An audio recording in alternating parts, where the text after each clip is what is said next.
Hello guys! Ngayong araw, samahan niyo ako magluto tayo ng ulam ko, tinolang karne. But before that, please don't forget to share, like, subscribe, and hit the notification bell para updated kayo sa next video natin. Ito yan guys, yung una kong gagawin dahil may karne ako dito. Ito yung karne ko, beef strip. Yan. May iba't ibang gulay ako dito. Ito yung available na gulay ko sa ref. Ayan siya, may pak choice siya, kalabasa, okra, talong at anong tawag dito sa Arabic is nakalimutan ko. Courgettes sa English at saka kusa sa Arabic. Okay. Mayroon akong sibuyas at saka kamatis, sili at bawang. So una natin gagawin is initin natin yung panas, ilagay yung mantika. Yan siya. Igisa natin yung ating vegetables. Yan. Dahil nakahiwan ako ng bawang, uunahin natin ang bawang. Yan siya. Ito yung lunch ko ngayon. Kaya habol-habol, magluto tayo.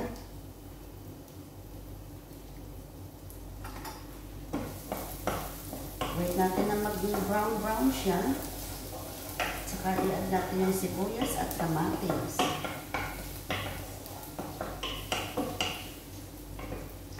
Yan siya.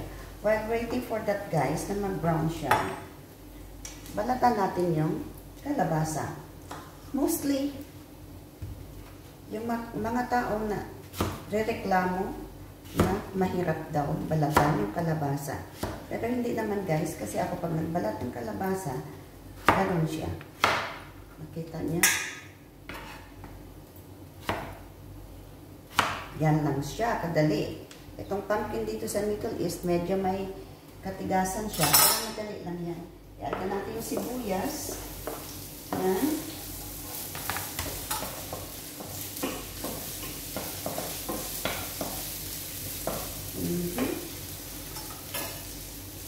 Yung vegetables ko guys, naugasan na ito, pero i-rinse lang natin sa water para safe. Ayan lang ako magbalat ng kalabasa guys. Kasi yung dami ko, nagre-reklamo na ay ang tigas daw, ganito ganyan. Pero hindi. Ayan lang siya. Hihila ko lang na hindi masyadong malaki para mabilis siyang maluto at makatipid tayo sa oras. Diba? Kaya yung easy cooking by Ms. Selen, mga tips lang yan para na hindi tayo mahirapan sa pagluluto.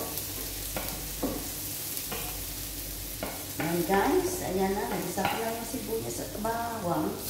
I-add natin yung kamatis. Dito siya sa kabilang side.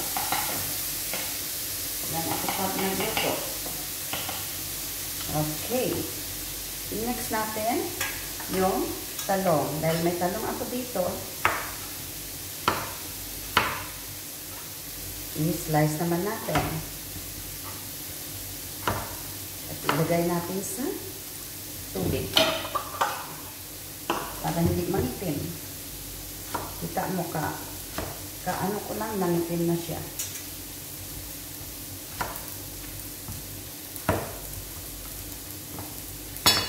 So while waiting for that guys,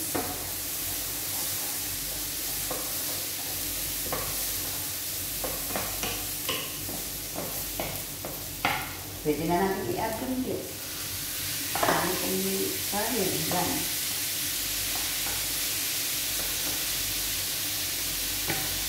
Lagyan natin muna ng konting asin para ma-absorb yung asin sa karne. Meanwhile, na ganyan siya, mag-take tayo boil tayo ng water.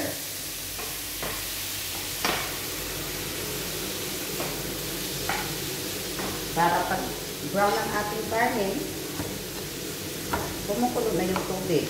Para mabilis tayo. Ayan siya. Ito. kusa sa Arabic, curd sa English, at mga ka-variety din ito ng zucchini.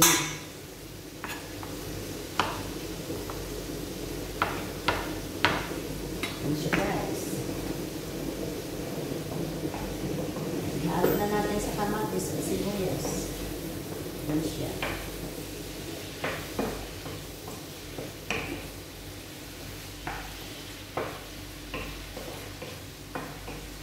Wait natin na mag-brown siya yung karne bago natin dagdagan na tubig. So, ako kasi guys, pag nagluto, yung paghiwa ko ng vegetable para hindi masayang yung oras habang pinapakuluan yung karne, himay-himay nyo na yung uudpak ng mga vegetables nyo. Ito siya, may taksiw ako pero pukso yata, pukso. Yan. Ikat ko ito dahil yung dahon, madali lang maluto. Ito siya, i-add natin dito.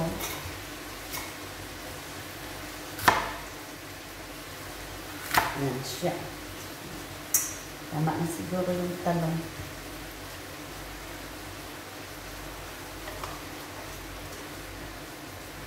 May okra din ako, dagdag lang ito. You know guys, yung vegetables, kahit anong vegetables, hindi ako umaayaw kasi naisip ko healthy kasi yung vegetables eh. Madali lang ito maluto yung ating karne guys.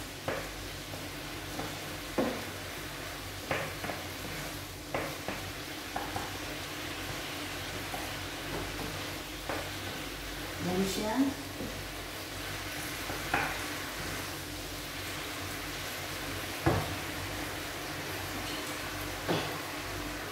Dagdagan na natin ang tubig.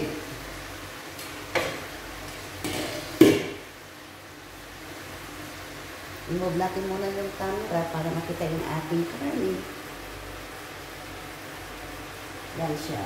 Dagdagan na natin ng tubig.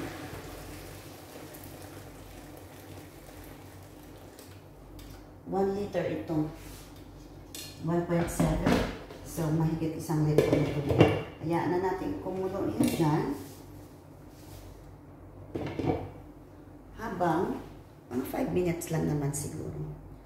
Habang piniprepare natin yung ating gulay. Diba? Yan.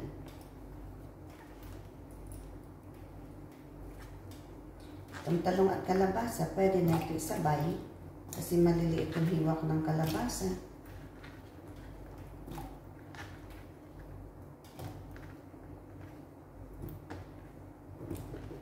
Oops. Yan siya guys. Ayan. Kita nyo. Once na kumulo itong aming hot plate, talagang as in, talagang mainit na siya. So, yung kailangan dito, i-adjust natin yung heat.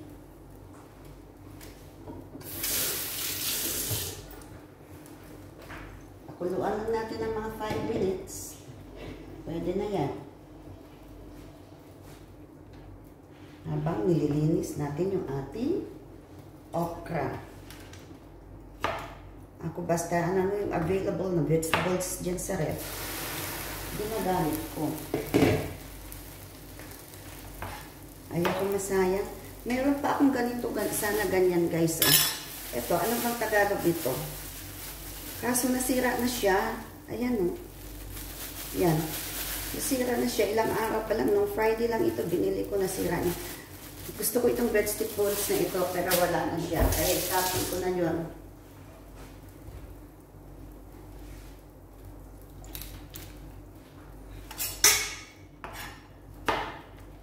Okay, let's continue sa okra. Kunin natin itong, ikat natin ito. Okay guys, pwede na natin ilagay yung ating talong at saka yan. Tapos isunod natin ito ganyan pag kumulo na ulit.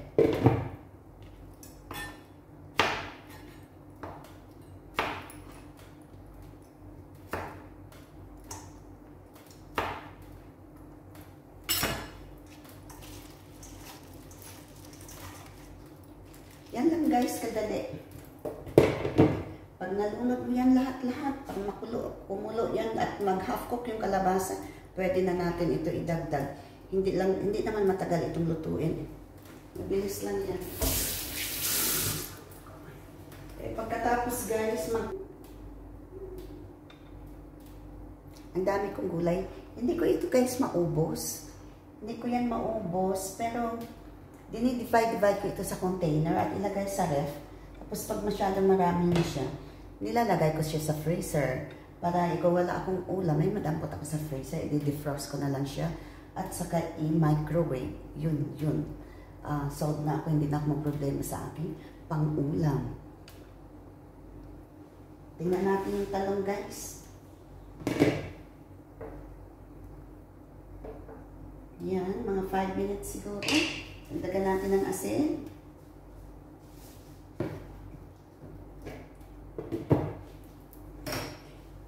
Yan, wait natin. Natapos na natin linis yung ating, what do you call this, gulay. Yan na siya.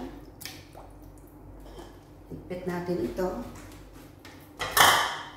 Yung aking isda, medyo frozen pa siya. Yan, may matigas pa siya. Kalalabas ko lang ng freezer. Mura lang ito guys, binili ko ng Friday. 6 reals lang siya.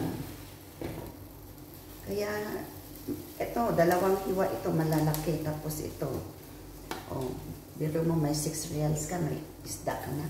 Yan lang, masarap iprito ito. Yun ang kapares ng aking tinola. Yan, ibuka lang natin ng konti guys ang cover ng aking. Magsaing na ako ng guys ng aking rice na may pandan. Ang dami kong pandan dyan sa ref ko. Kaya yung ulam ko mabango at saka masarap. Yan. O sige guys, thank you for watching.